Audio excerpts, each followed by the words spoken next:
Hey, what's up guys? Crisis Crusher here.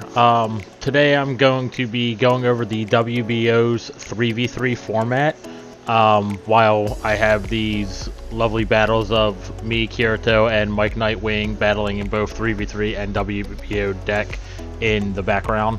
So just sit back, relax. You don't even have to really watch the video. You can just, listen through your headphones if you want. So anyway, let me get into it. The WBO deck format is basically when both players create 3 Beyblades with no repeating parts. So that means you can't have 2 of the same armor, 2 of the same layer, 2 of the same driver or disc, anything chips, anything like that. You can't have 2 of the same thing between your 3 Beyblades within your deck.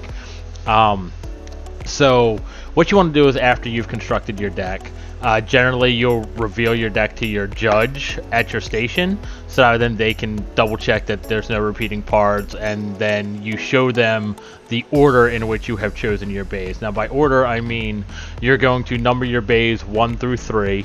That way then when both players have to battle, both of their number 1 bays will battle each other, and both of their number 2 bays will battle each other, and of course both of their number 3 bays will battle each other.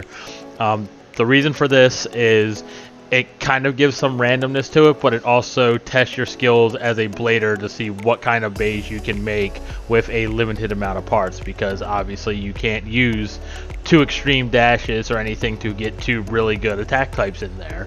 So it definitely makes you have to think a little more on what your choices are going to be.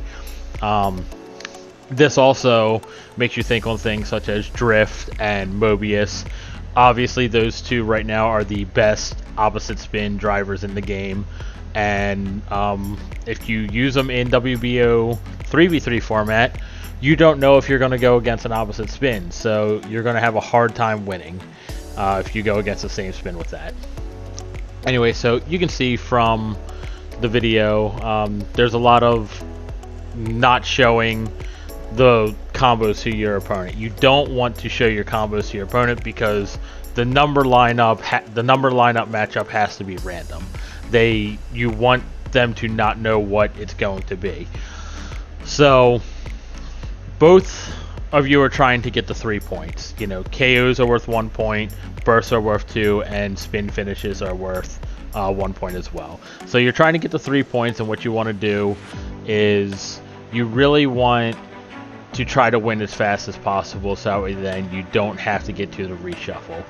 But unfortunately, because everything is so at random, reshuffles do happen.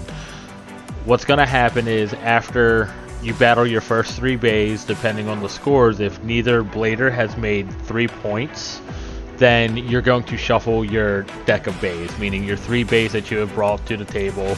You're going to reorder them in any order you want, and then you guys will continue the battle sequence the same. Numbers 1 against 1, 2 against 2, 3 against 3.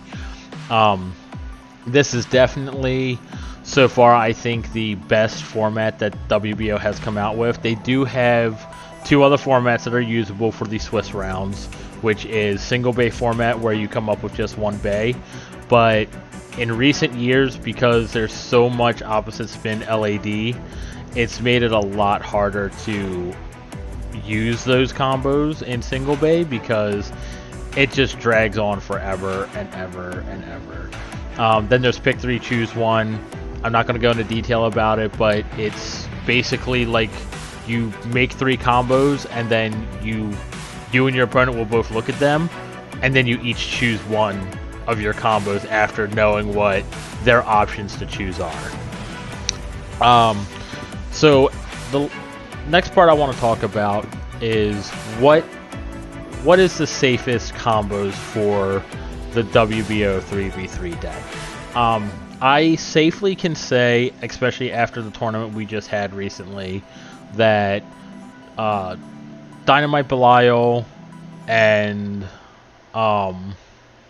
Vanish Fafnir, or I should just really say the Vanish layer and the Dynamite with F-Gear layer.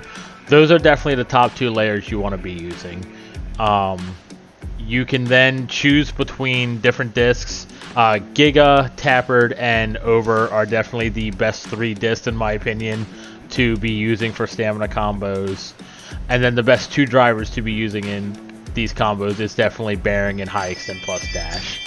You want to use some combos of these and then find a third combo that you can use in order to really give yourself the maximum chance at getting through these Swish rounds and moving into the WBO deck format for the finals. There is currently a draw rule placed in to the WBO. What this means is if you get 3 draws consecutively with the same bays, because what you'll do is you say my number 2 bay and my opponent's number 2 bay are opposite spin, both on Bearing or both on High Extend Plus or whatever, and we battle.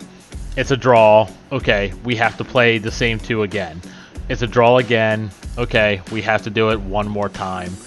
And then it's a draw again. So after 3 draws, you guys then, no points are awarded, and you move on to your next bay and keep going in sequence like before. Or say it was your 3rd bay and your opponent has 2 points and you have 0. You are going to shuffle your decks and proceed to do the shuffle and then reveal your combos again and continue going in the sequence that you need to.